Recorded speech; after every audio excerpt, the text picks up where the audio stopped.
So when I was a kid on the playground, I used to love the swings. Because you see, I really wanted to fly, as high as these guys were. But I actually wanted to go farther. I wanted to lean back and push my feet up until they hit the clouds and just kept going. Because for me, it was when that blue sky faded to black and I could swim among the stars, that's where my dreams were. And what's really exciting for me today is that's becoming more possible than ever before. Where there was always one road to the stars, there's now many. You see, if we think back to the 1950s, to the space race between the Soviet Union and the US, what we were doing is we were looking for men, always men, that had the right stuff. And that right stuff was physical perfection.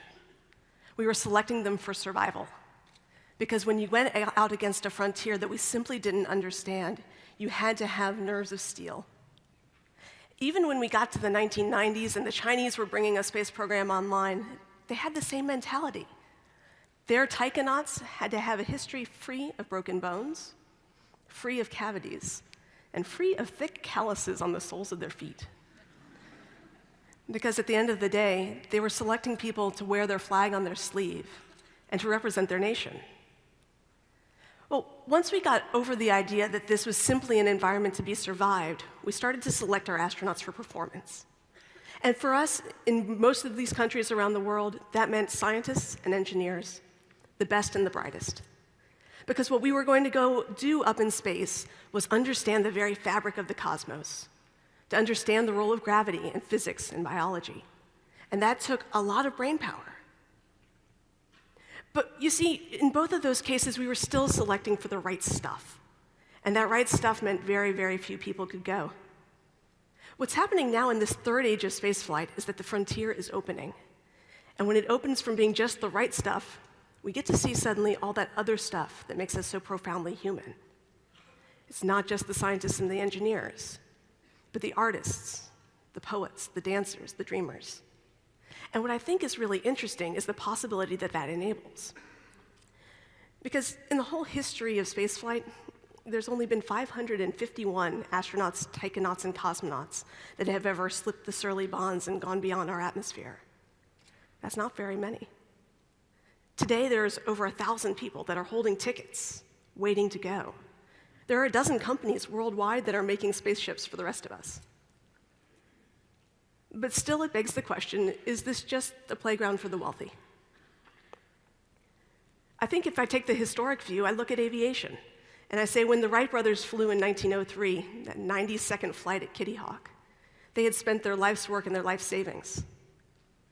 It wasn't until we got to the DC-3, and then later to the 737 and all the other great aircraft built here in Seattle, that we started to democratize the frontier of aviation, that it became something that millions of people could do every day.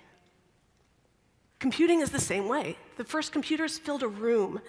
They cost millions of dollars in today's money, and if you thought about it, they were really put to only the questions that were being asked by the governments. But today, in your cell phone, in your pocket, you have more computing power than the Apollo 11 astronauts had on the surface of the moon. Technology has a way of being democratized, and we're seeing that right now with the space frontier. But still, with all that, we get a chance to go. We see that it's coming. Why should we care? Why does it matter? Some people would tell you it's for the spin-off technologies, not the Velcro and the Tang and the memory foam mattresses, but for the mammograms, the weather forecasts, the MRIs, and the GPS technology, things that are changing our life every day for the better. But really, those are fringe benefits. They are things that come out of tackling some really hard questions. And there are lots of other really hard questions we could be tackling. I look up at the International Space Station. If you go up on a summer night, you can see it overhead about once every 90 minutes when it's in our area of the world. The I in ISS is international. Part of the reason we're up there is because we can achieve things with nation partners from all over the world that we can't do on the ground. And we're doing some amazing things on that frontier. There's also science and technology, because when you're in a place where there is no up and down, where you're floating free, hot air doesn't rise. And the candles that you've drawn on your birthday cakes ever since you were a kid, they don't look like that. Instead, you get this cool ball of blue flame. And that's not only beautiful, it's actually really interesting, because the fundamental physics behind combustion, when we study it in that environment, is allowing us to build more efficient engines, cleaner burning fuels. And when you're in a place where hot air doesn't rise, heavy things also don't sink. So now you can make alloys that are not possible in any furnace on Earth. You can grow protein crystals that help us to develop drugs that are 2 to 5 to 10 times larger than anything's possible in a laboratory here in Seattle. You can do things that are just not possible here on the ground. If we take the long view, some people will tell you that one of the best reasons to go to space is that it's actually not empty. Space is full, and it's full of all the things that we find so scarce here on the Earth. It's full of land. It's full of energy. It's full of minerals and water. It's full of things that give us hope, not only for some future colony, somewhere way out there on the final frontier, but for ways of making our own planet today a better place. For me, the reason I have spent my life working on space is both more simple and more difficult than I can explain. It's really about the joy. It's because for me, when I see boot prints in the lunar dust, or rover tracks on the surface of Mars, or when I lay out on a summer night with my kids and watch a meteor shower, there's something deep within me that's resonating, that says, we are all star stuff.